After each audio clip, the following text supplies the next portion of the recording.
Muhammad lah ya. Terus kan ada masih punya anak 2 ya Pak? 4. Cewek, cowok. Ya. Pada saat ngasih harta, terus kan anak-anak itu kan sekolah gimana? Ngontrak. Oh, Ngontrak. tapi kan tadi katanya di Lenteng. Terus apa tinggal di sini? Anak yang sekolah itu loh Pak. Yang saya pertanyaannya. Tinggal di rumah. Yang ngurusnya gimana? Dulu saya tinggalnya di Lenteng Agung, Bu. Terus saya punya rumah 2. Oh, Tadinya di Lenteng Agung, sama terus sekarang di daerah Tonjong, daerah Tanjung Halang, Bogor.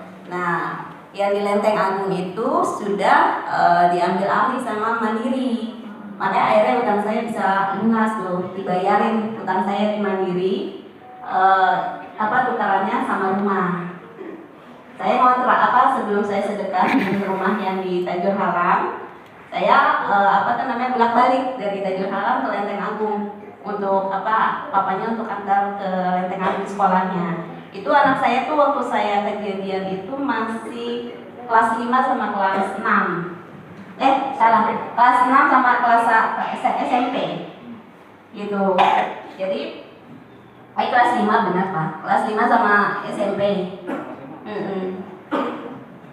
Jadi setelah saya sedekahin rumah yang di Tanjung Halang sama Pak Haji, saya akhirnya ngontrak di daerah Setu Babakan.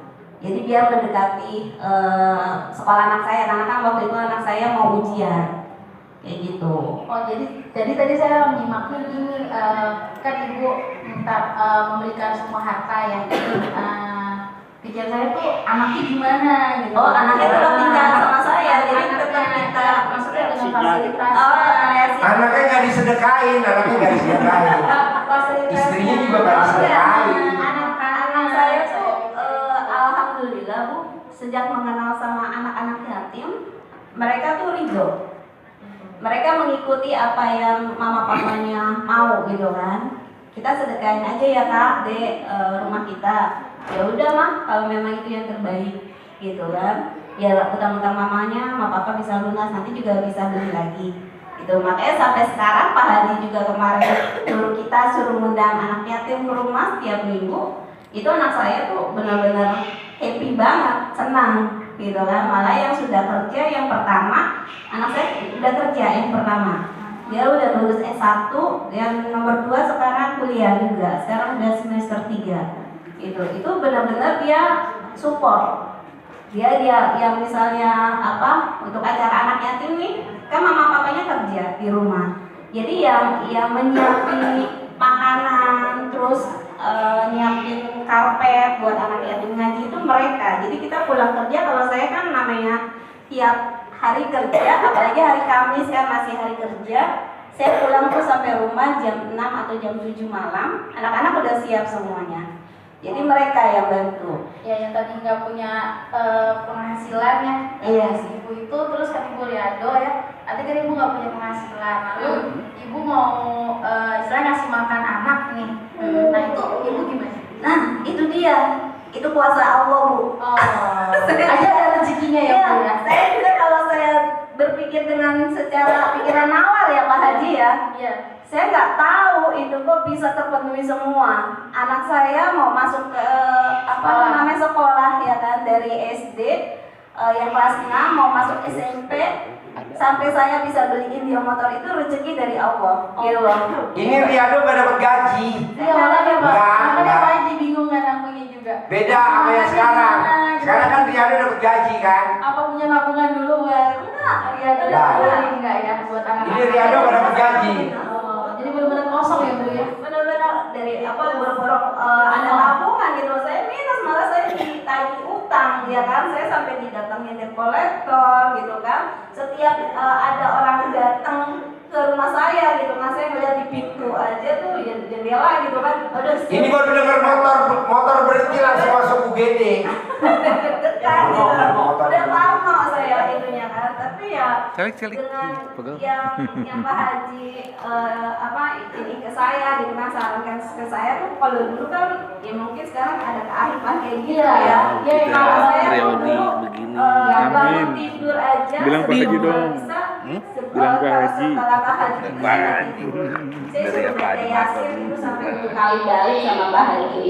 Yasin, Ar-Rahman, Al-Waqiah itu yang Al-Muluk itu. Al-Muluk, An-Naba itu disuruh sama Pak Haji gitu kan. Sampai itu nggak tidur sampai subuh, ya kan? Saya itu sholat subuh udah di sejadah, suami saya harus ke masjid. Walaupun saya nggak punya uang, berapapun ada uang 1.000 kek gitu kan, atau 2.000 itu suamiku selalu masukin ke kotak masjid ininya gitu kan. Jadi abis itu baru suamiku baru jalan ke sini ke RTI. Gitu. Nanti kita yang alhamdulillah ya Pak Haji dapat ilmunya, ilmu arif wakilnya. Sekarang alhamdulillah ada sedekah ditransfer, dulu kan enggak. Dulu nggak ada sedekah ditransfer enggak, karena gue jauh, gue pengen hajatnya dibacain. Dulu nggak ada, lu mesti datang nulis sedekah tunai begitu. Tapi ini kan ada kemudahan. Kemudahannya banyak sekarang Pak Haji. Iya, kemudahan kalau sekarang saya emang jarang ya datang ke sini, tapi kan memang kita selalu sedekahnya transfer ya Pak. Ya. Jadi paling kontak sama Pak Haji yang WA aja. Saya juga sering ngeliatin YouTube gitu kan, masih tetap ini YouTube sama di grup gitu. Kalau dulu kita ada door to door Bu, kita datangnya ke rumah-rumah anak yatim. Jadi Pak Haji tuh nyuruh kalau kita datang habis subuh kita datang ke sini, terus kita mulai 5:30 itu kita udah Masih gelap. gelap kita start Bu. Naik motor. Naik motor ke keliling itu. Nanti saya sediain motor, 50 motor. Nanti keliling ke rumah anak yatim. Lihat, lebih sulit kamu apa lebih sulit dia? Jadi kita benar-benar kita punya masalah ini jangan melihatnya ke atas gitu loh. Kita melihatnya ke bawah. Jadi masalah kita itu nggak separah ini anak yatim, keadaan anak yatim, kondisi anak yatim. Itu sampai ada yang rumahnya itu jadi satu sama kandang kambing Bu, tidurnya di kandang kambing juga. Nurjana. Ini ya Pak di Nurjana. Ada yang rumahnya mau ketimpa pohon, ada rumahnya tuh di jurang. Kita pakai anak-anak yatim di sini kita kenal dari kecil mereka ini Bu. Gitu. Itu sehari kita bisa harus 20 sampai 30 rumah ya Pak Haji. Jadi dari subuh sampai tengah malam Bu. Kita harus ini lagi. Pak Haji Sultan tuh yang ngalamin. Iya. Haji Sultan dari mulai jam 4 pagi door to door sampai tengah malam jam 1 baru selesai. Utangnya 250 miliar. Yang ngasih saya mobil Rubicon sama Mercy E250 sama Honda Jazz terbaru. Nah, dulu memang kita harus melakukan itu karena anak yatimnya untuk diambilnya tuh kita nggak ada mobil buat jemputan. Dan kita mulai itu sebelum azan subuh udah ada di sini. Dulu masjidnya belum begini, masih kayu bilik. Nah nanti naik motor, 50 unit motor jalan. Yang nyediain motor siapa? Saya. Yang isi bensinnya ya saya. Nanti yang ngasih amplopnya ya saya. Jadi ntar 50 orang dikasih tuh amplopnya 10-10, 20-20. Nah kamu ijab deh. Dan rata-rata terkabul. Salah satunya yang ekstrim namanya Pak Kamrin dari Sulawesi Tenggara, Kabupaten Muna. Harusnya kakinya dibuntungin karena udah busuk. Dia lihat anak yatimnya rumahnya di kandang kambing. Dia liatin tuh anak yatimnya nahan lapar, si ibunya ngebohongin, kamu tidur sayang, telurnya belum mateng. Ditungguin, nggak matang-matang sampai tiduran. Pak Kamrin bingung, masak telur lama bener, gluduk, pas dibuka tutup panci, mau tahu dalamnya batu. Tapi memang itu yang dialami. Akhirnya kata Kamrin, gue susah, tapi lebih susah lagi. Nah disitulah akhirnya timbul motivasi dia. Pasti gue sembuh. Nah Pak Kamrin tidak dibuntungin, makanya dokternya bingung, kamu kemana Kamrin? Kok jadi busuknya kok jadi berkurang? Ya saya berobat ke RDI kandang Embe. Nah dia melihat, nah maksud saya bapak-bapak ini udah termasuk ringan karena kita ada yang namanya seminar di ruangan begini. Dulu nggak ada, ini nggak ada ruangannya. Ini dulu kan kandang kambing. Depannya kandang kambing lagi. Nah makanya bapak dan ibu yang udah super ringan, ayo dong terkabul harus gitu. Karena kan nih teman-teman yang di depan ini kan udah ngalamin yang sulit. Bahkan ada yang motornya terjerembab, mau door to door, dia nggak lihat lubang, dia terabas.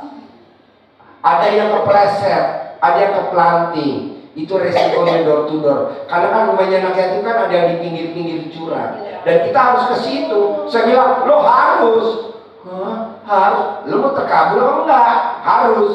Nah, sekarang tamu yang sekarang nggak kita paksa ke situ.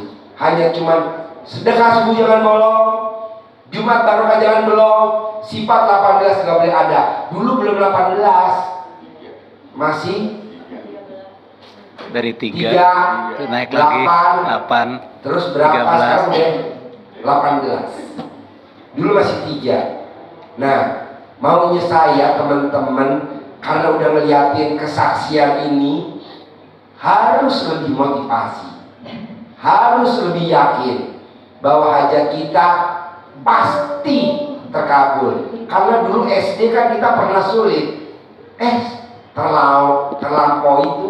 SMP pernah sulit, terlampau itu. SMA pernah sulit, terlampau itu. Kalau yang pernah kuliah pernah sulit, terlampaui. Dulu kita mau nikah, nikah, alhamdulillah. Hamil anak pertama, terlampaui. Hamil anak kedua, terlampaui. Nah ini juga harus terlampauin. Bisa, yakin? Yakin. Oke.